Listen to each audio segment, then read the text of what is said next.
Bienvenue à toutes et à tous. Merci de nous rejoindre. L'actualité Sud Télévision. Les titres.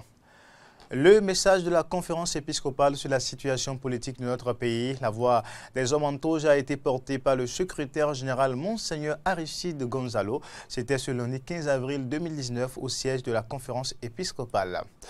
Les catholiques vivent les derniers jours de pénitence et de prière avant la résurrection du Christ. C'est la Semaine Sainte. Vous suivrez dans cette édition la signification de la Semaine Sainte et les comportements que doivent adopter les fidèles catholiques durant la dite période.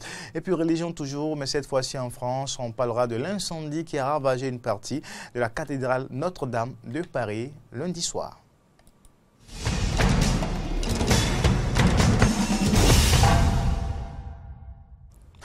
Démarrons cette édition par quelques tristes nouvelles. Deuil dans la presse béninoise.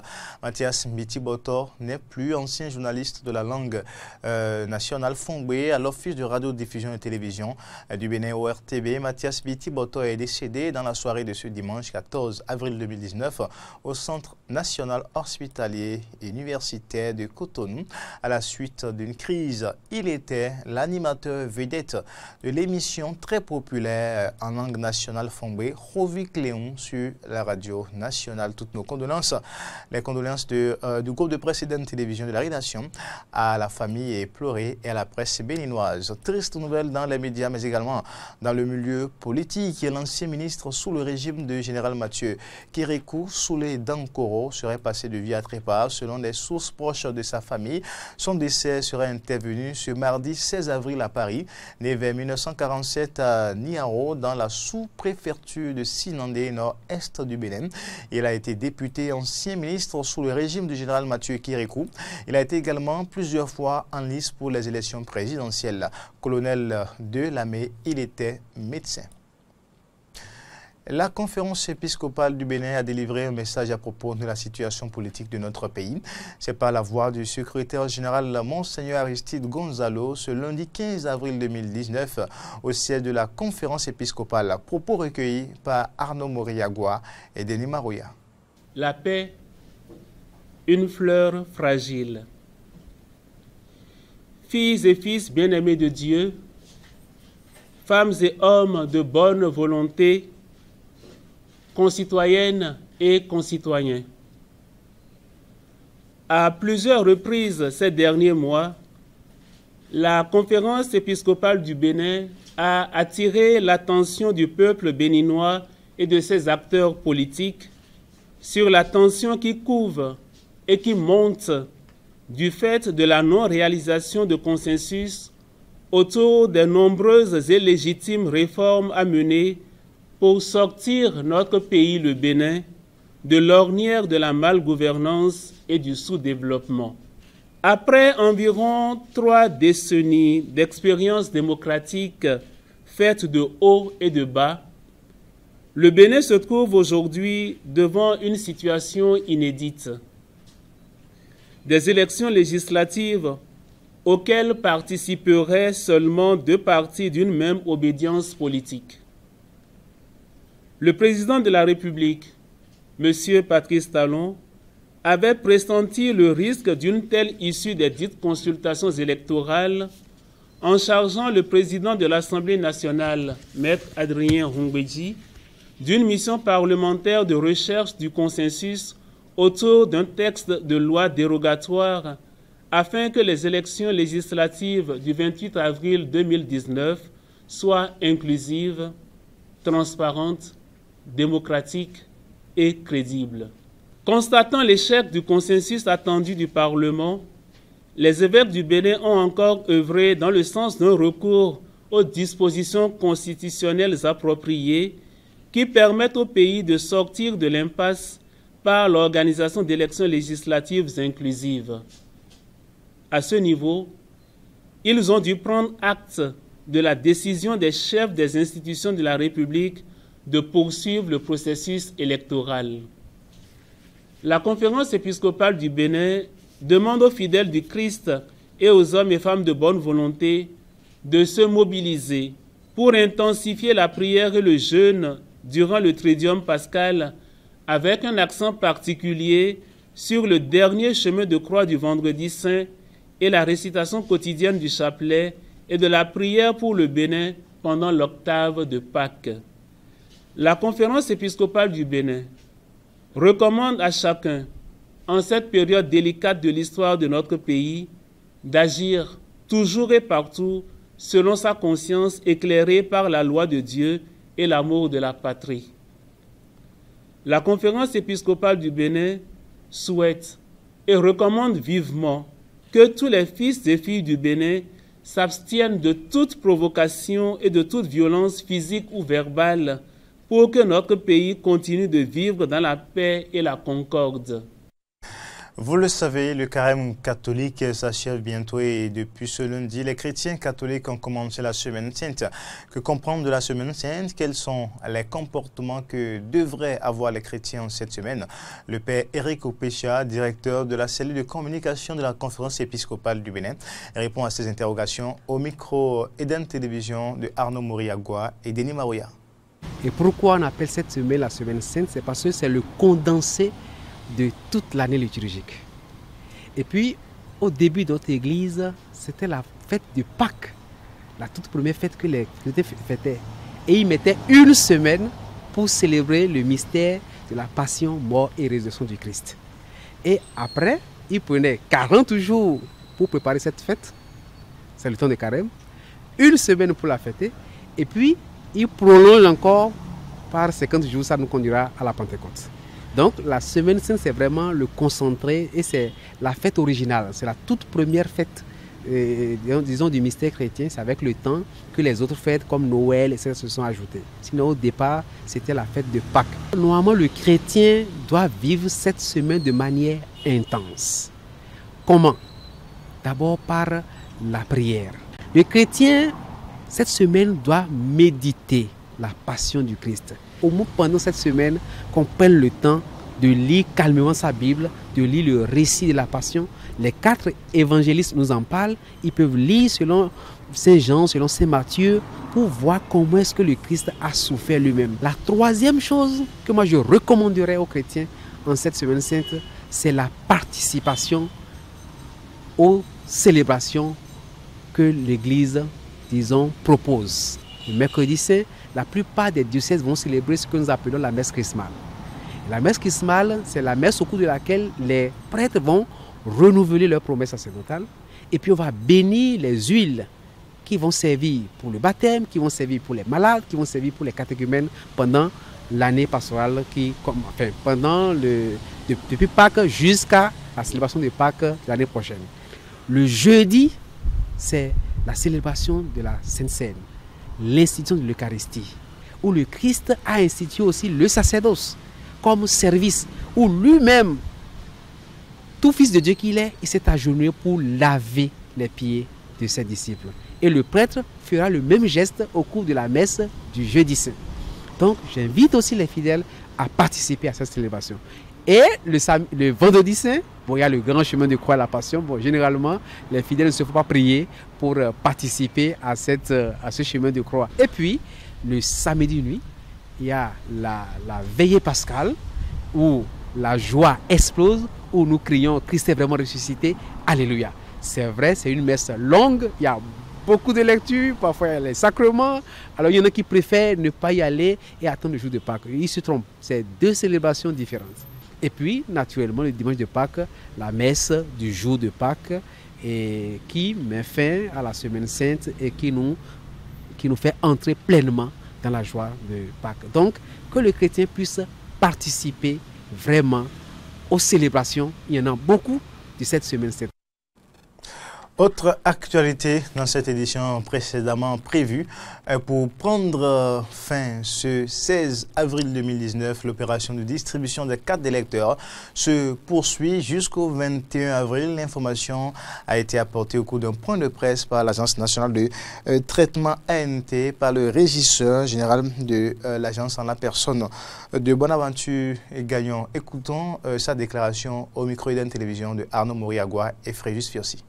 Chers compatriotes, l'Agence nationale du traitement ANT, après avoir réalisé la liste électorale informatisée sous la supervision du COS l'EPI, Conseil d'orientation et de supervision de la liste électorale permanente informatisée, a entre autres missions l'impression des listes d'émargement pour le scrutin du 28 avril 2019, la réalisation des cartes d'électeurs et leur distribution. Lancée le 6 avril 2019, l'opération de distribution continue jusqu'à la date du 21 avril 2019 pour permettre à tous nos citoyens concernés par cette opération de rentrer en possession de cet outil précieux, non seulement pour les élections législatives de 2019, mais aussi les élections à venir et toute autre utilisation.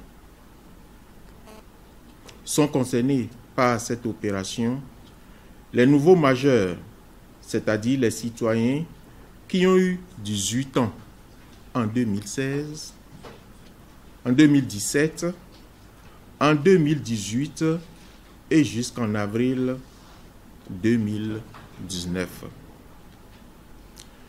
Les différents omis, les citoyens qui ont demandé les transferts de centres de vote, les citoyens qui ont perdu leur carte d'électeur et qui ont fait la demande de duplicata, les citoyens qui ont fait la demande de correction sur leurs données personnelles. Au total, pour l'actualisation de 2018, nous avons envoyé 374 109 cartes dont la distribution continue jusqu'au 21 avril 2019. Nous demandons à travers ce point de presse à tous nos compatriotes concernés de bien vouloir sortir massivement pour retirer leur carte d'électeur avant la clôture le 21 avril 2019 de cette opération. Je vous remercie. On parle maintenant de la campagne électorale en cours. Le candidat tête de liste de l'Union progressiste dans la 17e circonscription électorale a officiellement démarré ce dimanche 14 avril à Commen la campagne pour les élections législatives de 2019. Et bien, c'est au collectif des artistes de la commune de Commen que Charles Comlan-Gagnon et son suppléant Éric Guidi ont dévoilé les raisons de leur candidature pour la 8e législature au Bénin sous la bannière de l'Union progressiste. Jonas Bochi nous fait ici le compte rendu. C'est dans une grande liesse que les artisans de la commune de Commen ont accueilli le candidat tête de liste de l'Union progressiste dans la 17e circonscription électorale ce dimanche 14 avril 2019. En démarrant sa campagne par le monde des artisans, Charles Gagnon s'est donné la meilleure occasion pour faire comprendre aux populations de Commen et de toute la 17e circonscription électorale sa vision politique et le sens de sa candidature. Je suis un jeune entrepreneur. Je vais au Parlement pour défendre les intérêts des entrepreneurs, des artisans, de la jeunesse, parce que j'en ai un parcours qui me permet de mieux cerner les préoccupations du secteur privé, de comprendre les difficultés des Béninois et des Béninoises qui se battent pour transformer leur vie. Transformer la vie des Béninois pour leur grand bonheur, c'est ce à quoi s'atterne le président Patrice Talon depuis sa prise de pouvoir à travers plusieurs initiatives, dont le projet emploi des jeunes, l'apport de petites subventions pour permettre aux artisans de s'installer ou de développer leur activité. Autant de choses auxquelles Charles Gagnon veut contribuer une fois élu député. Notre rôle en tant que député sera de contribuer à créer un cadre législatif qui accélère les réformes dans le secteur de l'artisanat et qui prend surtout en compte les artisans les plus fragiles. D'ores et déjà, Charles Gagnon s'engage à travailler étroitement avec les artisans pour le développement de ce secteur. Député, je m'engage à être votre porte-parole au sein de l'hémicycle. Je m'engage à cultiver une relation de proximité avec vos fêtières, à initier des séances de reddition de comptes parce que j'ai foi en la démocratie participative. Au nom de ce commun combat pour le développement de l'artisanat béninois, Charles Gagnon exhorte les artisans de Comé à remplir leur part du contrat le 28 avril prochain. Je vous invite à voter massivement la liste Union progressiste. Mieux que leur vote, les artisans de Comé s'engagent à être le porte-parole de l'Union progressiste auprès des autres couches socio-professionnelles. Nous, artisans de la 17e circonscription, prenons l'engagement ferme de parcourir monts et vallées pour convaincre les populations en vue d'une victoire écrasante au soir du 28 avril 2019. À ce lancement de la campagne à Comé pour les législatives de 2019, d'autres ténors de l'Union progressiste ont également invité les populations à sortir massivement pour aller voter le 28 avril 2019. Et maintenant l'actualité hors du Bénin. En France, une partie de la cathédrale Notre-Dame de Paris a été ravagée par un incendie lundi soir.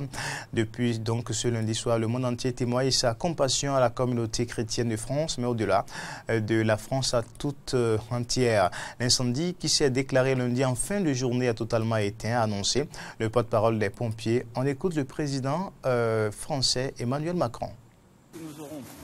Alors je vous le dis très solennellement ce soir, cette cathédrale, nous la rebâtirons, tous ensemble. Et c'est sans doute une part du destin français. Et le projet que nous aurons pour les années à venir. Mais je m'y engage. Dès demain, une souscription nationale sera lancée, et bien au-delà de nos frontières. Nous ferons appel aux plus grands talents. Et ils sont nombreux qui viendront y contribuer. Et nous rebâtirons. Nous rebâtirons Notre-Dame. Parce que c'est ce que les Français attendent. Parce que c'est ce que notre histoire mérite. Parce que c'est notre destin profond. Je vous remercie. Et malgré quelques départs de feu dans les tours pendant la nuit, des experts vont maintenant vérifier si la structure du bâtiment est stable afin que les pompiers puissent s'engager à l'intérieur pour continuer leur mission, a expliqué au petit matin le secrétaire d'État français à l'intérieur, Laurent Nunez. On l'écoute. Le sujet de la nuit, c'était bien sûr la maîtrise du feu, éviter que le feu ne reparte. Et effectivement, il y a eu de nouveau quelques départs de feu dans les tours, mais qui ont été maîtrisés par l'important dispositif qui avait été déployé. Et donc là, le sujet maintenant, le péril du feu étant écarté, c'est le sujet bâtimentaire, savoir comment la structure va résister au très grave incendie de cette nuit. Et donc il y aura tout à l'heure à 8h ici une réunion notamment avec des experts, avec des architectes des bâtiments de France pour essayer de déterminer si la structure est stable et si les sapeurs-pompiers peuvent s'engager à l'intérieur pour continuer leur mission. L'ensemble du feu est éteint. La phase est désormais à l'expertise et c'est pour cette raison qu'un ensemble d'experts analyse l'ensemble des structures pour constituer les phases qui suivront, à savoir la consolidation, à savoir l'analyse de l'ensemble de l'édifice pour estimer l'engagement de ces experts et des pompiers de Paris. Alors que le groupe LVMH et la famille Arnaud ont annoncé un don de 200 millions d'euros au fonds dédié à la reconstruction de Notre-Dame après le gigantesque incendie qui a ravagé la cathédrale lundi, la maire de Paris, Anne Hidalgo salue la chaîne humaine qui s'est aussitôt mise en place pour tenter de venir à bout de l'incendie de Notre-Dame et pour préserver les œuvres. Selon le recteur archiprêtre de la cathédrale Patrick Chevet, certains objets inestimables tels que la couronne d'épines et la tunique de Saint-Louis ont été sauvés, alors que rien n'a pu être fait plus tôt pour les grands tableaux. Une chaîne humaine qui s'est tout de suite mise en place. D'abord les pompiers, qui font un travail incroyable parce que c'est vrai que lorsque la menace des flammes sur les beffrois s'est faite plus importante, on a eu très très peur. Bien sûr que Notre-Dame, c'est toute l'histoire de Paris et j'ai immédiatement pensé à ces images de la libération de Paris où il est dit notamment que lorsque les tours et les cloches de Notre-Dame ont sonné, on les a entendues jusqu'à Buenos Aires. Donc voilà. On a sauvé à l'intérieur, je crois qu'on a sauvé la couronne d'épines, la tunique de Saint-Louis. On a pu sauver, je pense, quelques calices. Le trésor n'est pas atteint. Et puis à l'intérieur, ils ont essayé de sauver quelques tableaux, mais les grands tableaux, vous savez, pour enlever les grands tableaux, c'est impossible. Je peux vous dire que, voilà, quand vous voyez un monument que vous aimez, un monument que vous habitez, un monument que vous célébrez, un monument qui représente tellement pour notre histoire, c'est une profonde tristesse. Et j'ai dit au bon Dieu, pourquoi? Voilà. Pourquoi? Parce qu'on est le lundi saint, pour nous c'est une grande semaine, et de se dire, mais Seigneur, pourquoi? Je pense que j'aurai la réponse quand j'arriverai au ciel. Je pense. Voilà. Parlons toujours de ce drame. Les présidents du Brésil, du Mexique et de la Colombie, de l'Équateur, du Costa Rica ainsi que le chef de l'opposition Juan Guaidó ont exprimé leur compassion à la France pour l'incendie qui a ravagé la cathédrale Notre-Dame de Paris. Le président du Parlement européen également s'est prononcé. Il faut s'engager, nous tous. J'ai accueilli l'idée d'un député qui m'a proposé de recueillir de l'argent. Aujourd'hui, on va mettre une boîte dehors de la plénière. On peut mettre ce que nous gagnons aujourd'hui pour envoyer un message de solidarité, pour essayer de bâtir ce qu'il faut bâtir dans la cathédrale. On revient au Bénin maintenant pour parler sport. Qualifié au thème des éliminatoires, les écureuils du Bénin s'apprêtent à participer à la 4e Coupe d'Afrique des Nations de l'histoire du Bénin. Les écureuils et leurs supporters rêvent d'une meilleure prestation pour le 11 national, logé dans le groupe F avec le Cameroun, le Ghana et la Guinée-Bissau. Les écureuils ont-ils la chance d'aller en 8e de finale? Interrogation. Eh bien, que tente de solutionner ici Frédéric Espoir à Roumambo. Aléa Yakta S. Le sort en est jeté pour les poulains de Michel Dussuyer en ce qui concerne leur participation à la CAN 2019. Ils doivent affronter le Ghana, le Cameroun et la Guinée-Bissau. Et pour Pérez Lécotan, c'est le tirage le plus facile qui pourrait aider les écureuils. Ceux qui pensent que les écureuils, ou bien que ce tirage ne fait pas la part belle aux écureuils, je ne sais pas si ceux-là veulent qu'on joue contre la Côte d'Ivoire, contre le Sénégal, contre l'Égypte, contre l'Algérie, contre la Tunisie et contre des pays que je ne voudrais pas citer. C'est le groupe le plus facile possible qu'on peut avoir pour cette CAN. En tout cas, quand on regarde bien entendu les autres groupes qui sont composés. Se basant sur les résultats de la phase éliminatoire, Josué Merouenou trouve que le Bénin est en train d'avoir une véritable équipe nationale qui ne doit rien craindre des autres. Il n'y a plus de raison pour les écureuils du Bénin d'avoir peur de quelque nation de football que ce soit. Qu'il s'agisse du Cameroun ou du Ghana, je pense qu'aujourd'hui, les écureuils ont leur mot à dire parce que vous avez observé que pendant les matchs de qualification, il y a eu quand même de ces grandes nations-là de football que les écureuils ont rencontrées, que les écureuils ont terrassé, que les écureuils ont terrorisé même, je dirais. Et donc à partir de ce moment-là, je pense que nous n'avons rien à craindre. C'est vrai qu'a priori, on peut supposer qu'une nation comme le Cameroun peut inquiéter dans une certaine mesure les écureuils ou peut-être encore le Ghana. Mais vous savez, aujourd'hui, il y a quand même au sein de l'équipe nationale du Bénin de ces joueurs-là qui jouent dans de très grandes compétitions, qui sont habitués à de grandes rencontres et donc qui n'auront aucun complexe face à quelques joueurs, face à des joueurs de quelque nature qu'il s'agit. Reconnaissant que le football se joue sur le terrain et que le ballon est rond pour tous, cet observateur du football béninois semble malgré tout dubitatif. Le Bénin, disons que il a une chance pour s'en sortir.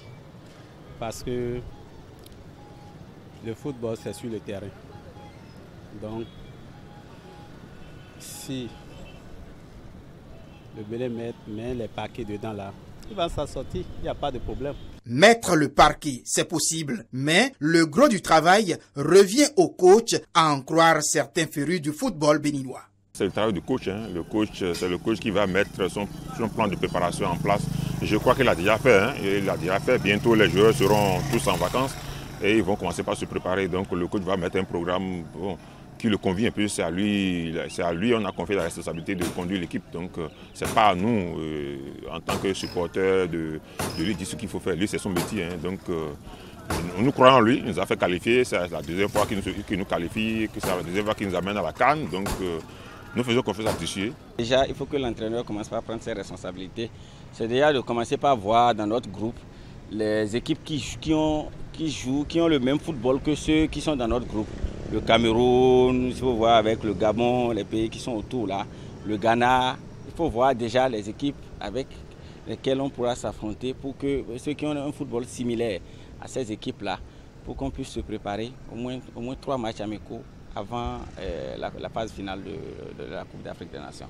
Amine Mekiré va plus loin dans son analyse et pense même que les conditions réunies aujourd'hui autour du 11 national béninois sont favorables à de bons résultats à la prochaine CAN Égypte 2019. Entre-temps, quand on allait à la CAN, on se disait on n'allait pas faire pied de figure, on va pour ne pas faire pied de figure. Mais cette fois-ci, je crois que nous y allons pour faire des résultats. Nous y allons pour faire des résultats avec l'équipe de la fédération qui est en place. Tout le monde est déterminé, le gouvernement aussi est déterminé. Mais je crois que toutes les conditions sont réunies pour que nous nous en sortions bien. Qui va loin prépare sa monture, dit-on. Et au-delà donc de toutes les supputations et analyses, les supporters attendent le début de la messe footballistique en Égypte pour se convaincre de la capacité des écureuils à passer ce qu'on appelle jusqu'ici les grands noms du football africain. De toute façon, le vin est tiré et il ne reste qu'à le boire. C'était à l'instant les analyses de Frédéric Espoir Mambou sur les possibles chances du Bénin pour une qualification en deuxième partie ou huitième de finale à la Coupe d'Afrique des Nations Égypte 2019. Et c'est sur ce dossier que nous bouclons cette édition, mesdames et messieurs. Merci de l'avoir suivi. Bonne soirée chez vous.